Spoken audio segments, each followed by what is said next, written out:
জীবনে প্রথম যাচ্ছি বয়ফ্রেন্ডের সাথে দেখা করতে। আমি যে তো তোতলা এটা তো আমার বয়ফ্রেন্ড জানেই না। 3 ঘন্টা হলো সাজলাম আমি। আকাশে যে মেঘ, বৃষ্টি যদি আসে ছাতাটাও নিয়ে আসেনি আমি। বৃষ্টি যদি আসে মেকআপ তো সব ধুয়ে যাবে। তাড়াতাড়ি যাই, আর বেশি তো তোতলামি করতে হবে না। আমার বন্ধুরা একটার পর একটা প্রেম করে এক একজন বিশ্বপ্রেমিক হয়ে যাচ্ছে, আর আমি আজকে প্রথম যাচ্ছি গার্লফ্রেন্ডের সাথে দেখা করতে। আমার গার্লফ্রেন্ডের সাথে যখন মোবাইলে কথা বলছি তখন সে মাঝে মধ্যেই বলছে কথা শোনা যায় না। আমি বলছি নেটওয়ার্কের সমস্যা, কিন্তু আজকে ধরাই পড়ে যায় নাকি আমি যে কানে কম শুনি সেটা তো আমার গার্লফ্রেন্ড জানে না। যদি সে জানতে পারে তাইলে যে কি হবে একমাত্র আল্লাহই ভালো জানে। আমার বন্ধু অবশ্য একটা বুদ্ধি দিছিল, কানে একটা ভালো মানের মেশিন লাগানোর জন্য। থাক, অত টাকা পয়সা খরচ করে কি হবে, আমি তো অতটাও কম শুনি না যে কানে মেশিন লাগানো লাগবে। শুধুমাত্র কিছু কিছু মানুষ বলে, কিরে তুই কি কানে বেশি শুনিস নাকি রে, তাড়াতাড়ি যাই, প্রথম দিন যাচ্ছি, বেশি দেরি হলে আবার রাগ করবে না। গোলাপি, আমি কোনোদিন স্বপ্নেও চিন্তা করিনি তুমি এতটা সুন্দর হবে। আমার বিশ্বাসই হচ্ছে না তোমার মতো এত সুন্দর মেয়ে আমার গার্লফ্রেন্ড। মনে হচ্ছে ডানা কাটা পরি। বরিশালের মেয়ে না তুমি, সুন্দর তো একটু হবাই। বরিশালের মেয়েরা একটু সুন্দর বেশি হয়। ওরকম করে বলো না তো, ওরকম করে বললে খুব লজ্জা লাগে। তুমি যে সুন্দর সুন্দর করতেছো, আমি যে মেকআপ মেরে আসছি, মেকআপ ছাড়া একবার দেখলে তুমি ভয়ে দৌড় মেরে পালাইতা। তা সুন্দরী, ঠাস করে বলো তো কি খাইবা? মেলাক্ষণ হইলো আসছি, আমার অনেক ক্ষুধা লাগছে।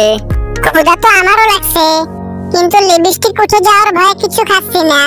তুমি তো জানোই আমার খিচুড়ি মেলা ভালো লাগে।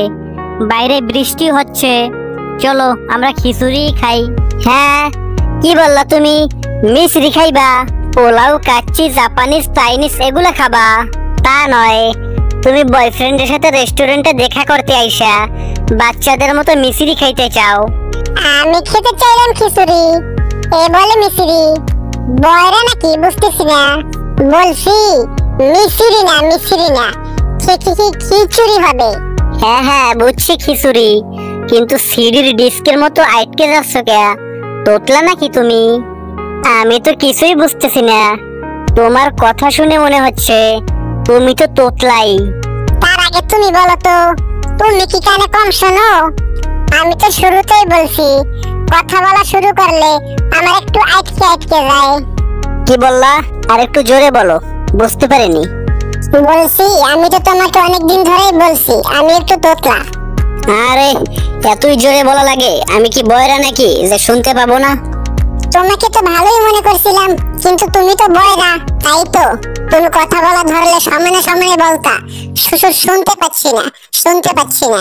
আর বলতেছিলা নেটওয়ার্ক নেই। আসলে নেটওয়ার্ক ঠিকই ছিল, তোমারই কানে সমস্যা। তুমি যে বারবার সিডির ডিস্কের মতো আটকে যাও, তাই তো ফোন দিতে চাইলে শুধু বলতা ফোন দিও না, এসএমএস দাও। আরে না না, আমি বয়রা হব কেন? বয়রা হলে কি আর তোমার কথা শুনতে পেতাম? তাহলে তো তোমার সাথে হ্যান্ড মাইক দিয়ে কথা বলতে হতো। আসলে হয়েছে কি, ছোটবেলায় বন্ধুদের সাথে বাজি ফোটাতে গিয়ে একটা বাজি আমার কানের কাছে ফুটেছিল, তখন থেকেই কানে একটু কম শুনি। আসলে হয়েছে কি, আমিও তোমার মতো জন্মগত তোতলা নই। ছোটবেলায় আব্বু একদিন বাজার থেকে আমিরকে এনে দিছিল, সে আমিরকে খাওয়ার পর থেকেই কথা বলা ধরলে আটকে আটকে যায়। এমনিতেই গার্লফ্রেন্ডই পাই না, একটা পাইলাম তাও আবার তোতলা, সিডি ডিস্কের মতো আটকে যায়। হোক না হয়, এক মন আর কয়জনকে দিব? আমিও তো কানে কম শুনি। যাই হোক, সমান সমান আছি। শুনছি জীবনের প্রথম প্রেম নাকি ভোলা যায় না, তাহলে আমি ভুলবো কিভাবে?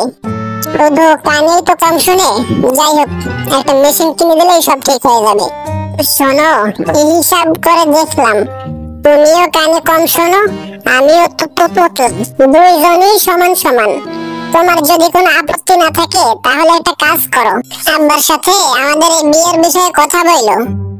আসলে তুমি তোতলা হলেও অনেক বুদ্ধিমান এবং সুন্দর আছো, তোমাকে খুব পছন্দ হয়েছে আমার। আমি এখন থেকেই চাকরি খোঁজা শুরু করব, একটা চাকরি পেলেই তোমাকে বিয়ে করব।